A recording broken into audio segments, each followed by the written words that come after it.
They did a good job yesterday working on some run fits.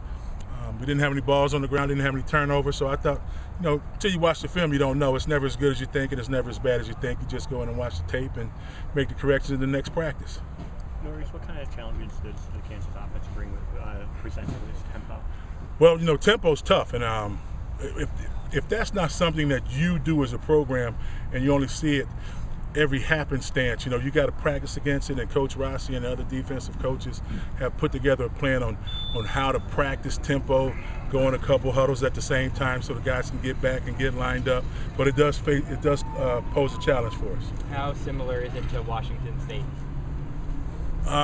It's about that fast. But no, they're going to run the ball more at Kansas. So they're going to run the football, and they do a good job running the football with the tailback and the design runs for the quarterback.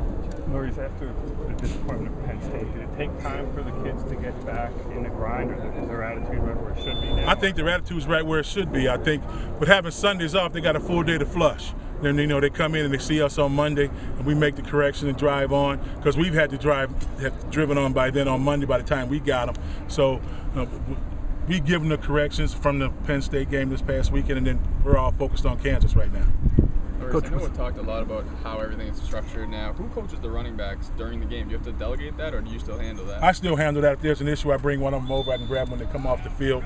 So I take care of anything of that nature. Anything glaring that happened, if I can't get over, Coach McDaniels will handle it. Coach, with the added responsibilities, how has recruiting been throughout the week? Has it changed or stayed the same for you? Oh, it stayed the same for me. I've been able to reach out to my guys via direct message on Twitter, and other than that, if they give me a call, or tonight's the night I usually make recruiting calls, so I'll get that done tonight.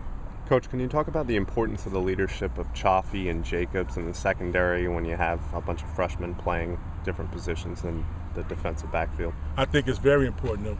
Both of those young men have a lot of game experience. They can settle some young guys down when they, it's tough to be out there, especially when you're a corner and everybody in the stadium is looking at you when the ball comes your way.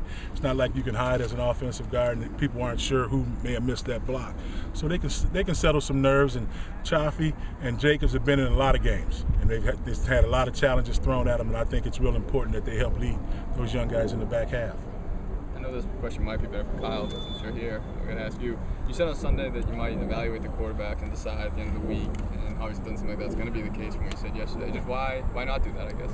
Well, here's what I'm going to say on that. I think everyone knows that you got to put the best players on the field, and we'd be doing a disservice if we didn't put out there who we thought the best players were. Coach Flood put out a depth chart that reflects his opinion on each position, not just the quarterback position, each position.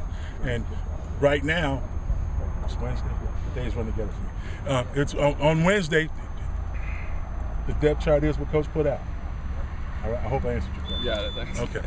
How did Chris look in practice the last couple of days? Not bad. He's done some good stuff. He hasn't been perfect. I'm not going to sit here and tell you he's been perfect, but he's done a lot of good things. A lot more good than bad. And Coach McDaniels is going to work hard to make sure that he's got the game plan down perfect, so we can go out and execute on Saturday. Are there growing pains that you come to expect with a first-year starter guy who's really only 2 starts under his belt?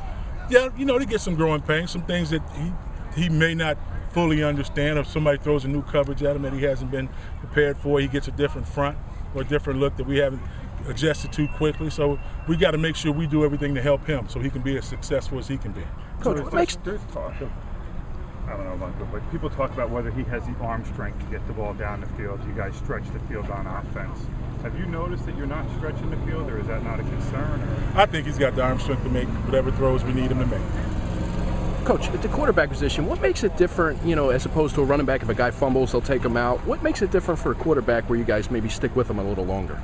What makes it different for a quarterback is that with a running back, the quarterback's leading everybody. He's telling everybody what to do and how to do it and when to do it and what's changing. At running back, you can take a guy out, put another guy in, and calm him down. If you start moving quarterbacks around, you got different cadences from different, and the line gets accustomed to hearing a certain guy. So there's a lot of little small details involved in it where you just can't pull a guy out and then pull him back in. I think it's worked at a lot of places where they can play 2 quarterbacks. I haven't been in a situation where we've ever played 2 quarterbacks at the same time. Coach, has there been an emphasis on cutting down on the penalties this week, second to last in the Big Ten? Yes, we have.